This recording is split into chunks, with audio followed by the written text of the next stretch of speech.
something we've known about for a while at Disney Plus, and I'm not trying to artificially build suspense here at all. There's really not a lot to say about this beloved MCU character, whether you consider him an anti-hero, a villain, a flat-out hero at this particular point.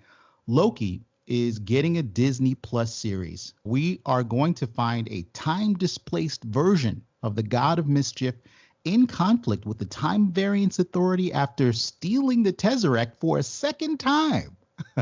That is the premise of this entire series. Loki does it again, right? And rather than feeling like old hat, somehow from Loki it feels fresh and brand new. So at DID, Disney shocked fans with an all-new full trailer for the series. And I think really that has to be the thrust of our discussion for this particular topic on Loki. Of course, I want to lead with the Grandmaster giving us your thoughts on this trailer, favorite moments from this trailer, because this trailer was packed with frame by frame information about what we were going to see here. Talk to me in general about that trailer, Grandmaster. Yeah, well, first off, I want to say that the trailer made me excited for Loki.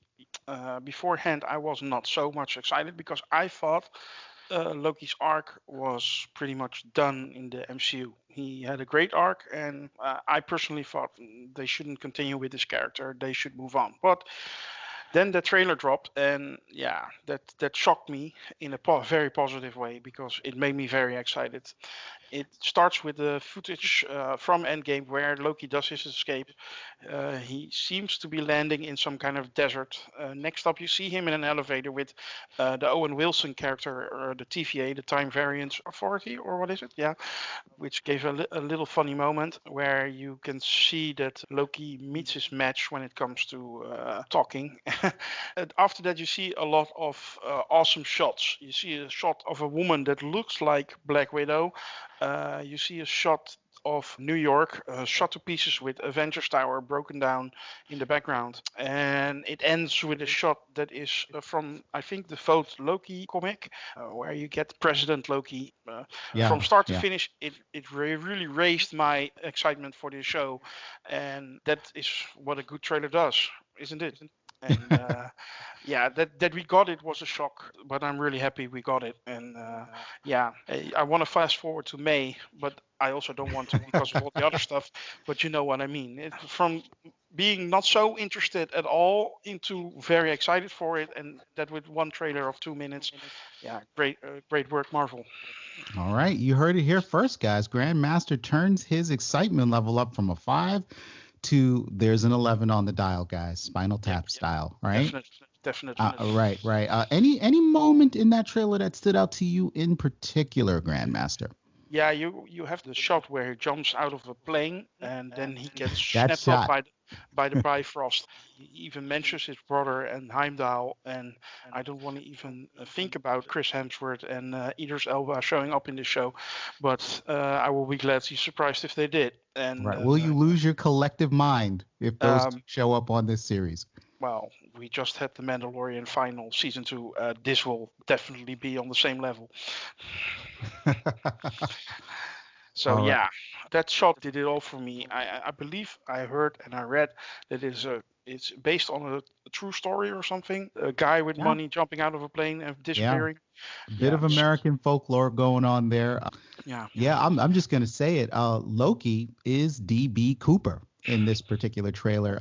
He was mind blown, Stanton, aerial hijacker of the late 70s who boldly decided to hold an entire plane hostage for a couple $100,000, a lot of money back in those days, and then made a daring escape by just jumping out of the plane in a business suit and loafers, holding a huge bag of money. Nobody ever found DB Cooper, but we found some of the bills. And, we're going to have that discussion, do a quick deep dive on that. But thank you for the answer, Grandmaster. I want to move on to Taylor. Talk to me about favorite moments from that trailer. I think the trailer really is the only thing here to discuss just because of how explosive and action-packed it was. Well, the great thing about MCU trailers is they don't give anything away, but they make you excited to see what's going to happen. And they're very consistent with that. And this trailer is no exception. I was not familiar with the TVA. when I first saw this trailer, so I looked them up, and it described them as bureaucrats who manage time and react to variances in time or disruptions of the timeline. And I just can't imagine how they're going to deal with the god of mischief, who is going to do absolutely nothing but screw up the timeline, as we saw in that trailer. So I just couldn't be more excited. We don't know anything about this, and yet I'm still super excited. Who's it? I mean, is he the villain of this story? Are the TVA the heroes? Is he the hero? Is he going to try to stop someone else from screwing up something? This is the Avengers Loki, so he hasn't had his full story arc yet, and had his change of heart. So you got to figure he's out for himself at this point, no matter what. So is this going to deal with stopping Loki from destroying the timeline, or is Loki going to somehow save the timeline or stop someone else from doing something worse? We have no idea. But all of those images just get you excited to want to see more. Yeah, I couldn't agree with you more there. And I think Taylor has touched on an aspect of Loki in which the show itself seems to be just as much of a shapeshifter as the god of mischief. So with each new episode of this show, we're going to see a different Loki, a different time period. I am super excited for this particular show. And I also thought that, not that Loki had sort of said and done it all in that sort of old hat way, but I was like, what more could we possibly have to add to the discussion after Infinity War? But we're going to turn to Max to find out what his big moments from that trailer were, what your expectations for the series are. Do you think that Tom Hiddleston is still on his game in that particular trailer, or maybe there was like a little too much slapstick for you there? I love the layout of the trailer, to be honest. The thing I'm really enjoying about the concept of the show touches on what Taylor was talking about. The concept of the TVA trying to control the god of mischief to their advantage. And I think what we're going to see is his mischief finding a way to not disrupt the timeline while still making sure things play out in his favor. So I think we're going to see a lot of history matching stuff like we did with that DB Cooper thing, where somehow Loki manages to twist it just enough in his favor without actually disrupting the timeline to still be technically doing his job while being committed to the mischief that he is the god of. Yes. Very appropriate for Loki to be taking on these different postings in time and substituting himself for different people.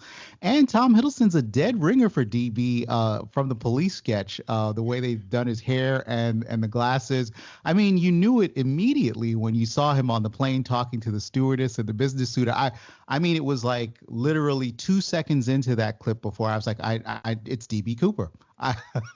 This show's about time travel. He is on a plane. He's got a giant bag of cash. And then the save, I was almost a little upset at seeing him whisked away by the Bifrost, but then I was like, well, how else could this have ended, right? Yeah, it's not like we ever found DB Cooper. So I love the exit strategy they use there. It totally explains away the disappearance of DB Cooper. People have been hunting for that guy forever, just trying to find him and his money. Yeah, exactly. And all we found is some scraps there. So yeah, a lot to unpack from that particular trailer, and the panel is breaking it on down. So that being said, guys, we've heard from the Grandmaster, we've heard from Max, we've heard from Taylor. The only champion left to sound off on the Loki series is our producer, Stanton. And Stanton, I want to know about your favorite moments from the trailer. If you've got any predictions for us, let us know. And perhaps you might also want to talk about some of the deeper implications of a time-displaced Loki left to run roughshod over space and time. Yeah, you know what? I have a lot of, not necessarily connected thoughts here. As Taylor alluded to, we're dealing with an untamed Loki. And I think starting this trailer from Avengers, make sure you're aware of that. We already knew it anyway, but just to make sure we're dealing with a character that has not had a reconciliation with his brother, has not had a reconciliation with his father at all, watching him pass away in Norway. He could be doing anything. We know that he is going to be acting on his own, or in his own interest, I should say, to some level. How he's going to manipulate things, this is going to be hard to predict. I mean, there's so many things we don't know. Who's the hooded figure that we saw in the trailer? And this is probably my favorite moment from the trailer. Who are those three figures that we saw? We saw a statue, a set of statues, We saw some carvings on a wall of 3 faces. I did some checking into this, and we've talked about this a little bit before, but I believe that these are the timekeepers who, in Marvel Comics canon, appear at the end of time. They're created as a sort of last resort by the Time Variance Authority at the end of time, at the end of the universe. And they're created in a way to impart their knowledge or their assistance to a succeeding universe. How that plays into this story, if they turn out to be villains, I don't know. If he turns out to try to manipulate them, I really can't say. It's going to be interesting. But one thing that spoke to me a little bit in this trailer was the music. I think when you're watching it comes across as ominous. This is going to be a really sort of intense show, but it also had like a little air of wackiness to it. And I don't mean that in a slapstick sort of way, but in a anything can happen. This is going to be a little, stuff is just going to happen. It's going to get out of control. Right. There are going to be some surprises. There's going to be some surprises. It's going to snowball. And I like what Taylor said, that Marvel doesn't give anything away here. I think there's almost no way that, based on what they show you, that you're going to be able to guess what's happening here. You see this exploding planet. What is going on with that? Right. As Grandmaster mentioned, you see this redheaded woman kind of sitting there facing away. Does he run into Nat somewhere? There's so much stuff that could possibly go on here. And another thing Grandmaster alluded to that I'll just kind of sum up with is to me, this is the breakout show right now. This went from, when I first heard about them doing a Loki show, it went from, wait, what? They're doing a Loki show to, wow, I need this Loki show. So I'm really looking forward to it now. This trailer was awesome. There's so much stuff in here. I can't wait. All right. Yeah. I mean, I think we're all super excited for this show. Exotic locations, Loki as different characters, different points in time, different incarnations. But I saw that Max had a follow-on to what Stanton was saying. So cue us in, brother. I did indeed have a sudden thought as he was mentioning the TVA triple face thing at the end of the universe. Galactus famously comes from the previous universe, and he, as his normal self, gained some sort of knowledge that allowed him to transfer into this universe, and perhaps that is what the TVA does in ensuring that they can hand off. It may be a foreshadowing of the future Galactus, not the current one, but the one that takes over for him. That's a bold prediction. Galactus by way of Loki. I'm buying it. If you ask me to buy or sell, I'm purchasing that. Grandmaster, what are your thoughts? Well, you spoke about different iterations of Loki in several episodes. There is that rumor that Richard E. Grant, who's part of the cast, we did not see him in the trailer, is old King Loki. Yes. And, well, I love Richard E. Grant. He's a great actor. Oh, yeah. And I think him as old King Loki interacting with maybe his younger self, well, that is going to be so awesome. It is, because there is a tradition in the comic books of Loki sort of being portrayed as a middle-aged kind of craggly guy in some of the stories, and yet in the MCU we have sort of this young, dashing Loki. So to see like Loki of his green and yellow comic book spandex with the huge horns version would be interesting.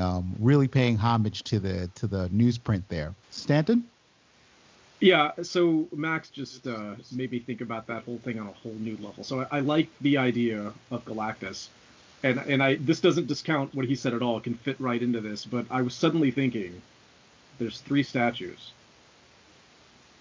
Living Tribunal, anybody? Yeah. I'm right there with you. I mean, we're kind of going out on a limb with this, but the 3 part of the, it just makes sense, right? We've seen artifacts of the Living Tribunal in Doctor Strange. There's no reason why we couldn't resurface that character, because I think Loki is going to have one of those cosmic level entities do like a divine intervention type thing in that series, and I'm just so ready for that. So guys, there's a concept in the comic books that I wanted to bring up here to sort of bring in my thoughts on this. With the villain Kang, who's also going to be making, it's just bonkers. Quantumania is going to have Kang the Conqueror as a villain. And one of the things that Kang is known for is having a cross-time council of Kang. He's done so much time traveling that he's inevitably encountered himself at multiple points in the timeline and formed a coalition with himself. And I feel like that's a property of Kang that you could adapt for Loki in this particular series. Young Loki, female Loki, middle-aged Loki. Are all the Lokis set against each other, or would all the Lokis sort of unite in their pursuit of mischief in the MCU? Stanton. Ooh, that's a good question. I know I've heard something about a possibility of a kid Loki showing up. We know there might be an older Loki. Will they play off against each other? Wow. This show's going to be crazy, man. I don't even know if I can make an opinion here, but I think ultimately we're going to see our familiar Loki wiggle his way out of this. I think he's going to be intellectually superior to whatever he's dealing with. You're probably going to create a crazy twist ending where you didn't think he'd worked it all out, but suddenly he does. I can't predict it, man. I mean, we're talking about Galactus and Living Tribunal and all kinds of other cosmic weirdness, and him being DB Cooper. I have no idea where this is going. I'm sorry. It's crazy, and I just can't wait. That's all I can say. Yeah. It's overload, guys. All right. So just a message to our listeners and or viewers out in Sakaar. Again, if you are listening to this and you're in the car on a long commute, if you're at the gym, whatever it is you're doing, don't touch that dial. You're going to want to stay tuned for the second half of the show, where we have two more popularly voted upon Marvel topics for the discussion here. So stay tuned. Our next topic, guys, that we are looking at here is, I promised to deliver banana burgers, and this one I think has turned the fandom collectively into a pretzel. We've all been trying to pull apart the beautiful, terrifying, complicated, nuanced thing that is going to be Spider-Man 3, right?